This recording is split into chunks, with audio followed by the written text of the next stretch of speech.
Given question है if A B and C are the greatest value of 19 CP 20 CQ and 21 CR respectively, then ABC में क्या relation होगा वो हमें find out करना है।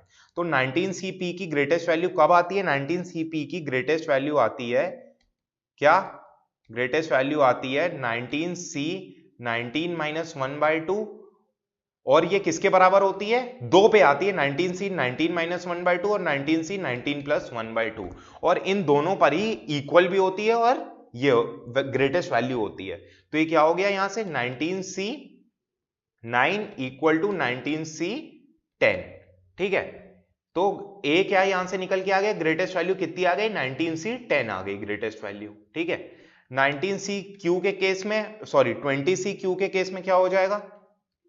20CQ के केस में हो गया मेरी ग्रेटेस्ट वैल्यू कितनी हो गई? 20CQ की ग्रेटेस्ट वैल्यू कब आएगी? जब Q जो हो जाए वो 20/2 हो जाए, दैट इज कब आएगी? 20C 20/2, that is 20C 10।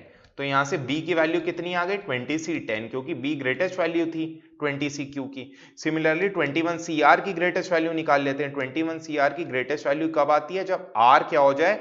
n-1/2 हो सकता है और Rn+1/2 हो सकता है, that is 21C 21 minus 1/2 equal to 21C 21 plus 1/2।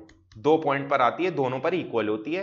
तो ये क्या आ गया? 21C 10 equal to 21C 11। तो यहां से C की वैल्यू क्या आ गई? 21C 10। मैं 11 भी ले सकता था, मैंने 10 इसलिए ली कि कैलकुलेशन इजी हो जाए, क्योंकि सब में 10 आ जाएगा फिर। ठीक है, तो ए की हो गई 19C 10, तो 19C 10 को मैं क्या लिख सकता हूं? ये ए था, ये हो गई मेरी 19 factorial upon 10 factorial into 9 factorial. B क्या हो गया? 20C 10 था बी, तो ये क्या हो गया? 20 factorial upon 10 factorial into 10 factorial.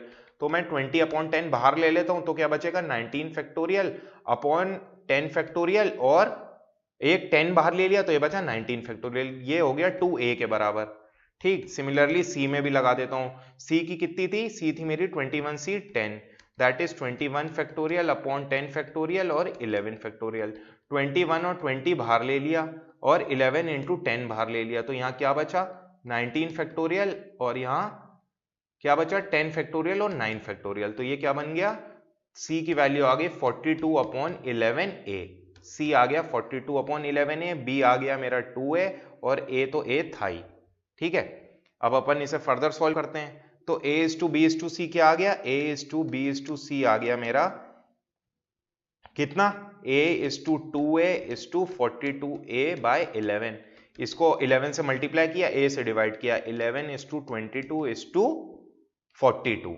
ठीक है, तो यहां से a अपॉन क्या कंक्लूड अपन डायरेक्टली कर सकते हैं? a upon 11 equal to b upon 22 equal to c upon 42। ये अपन डायरेक्टली कंक्लूड कर सकते हैं। ठीक है, तो फाइनल आंसर मेरा क्या हो जाएगा? फाइनल आंसर हो जाएगा, आइए देख लेते हैं। फाइनल आंसर हो गया a upon 11, b upon 22, c upon 42। तो हो गया ऑप्शन 4। Thank you.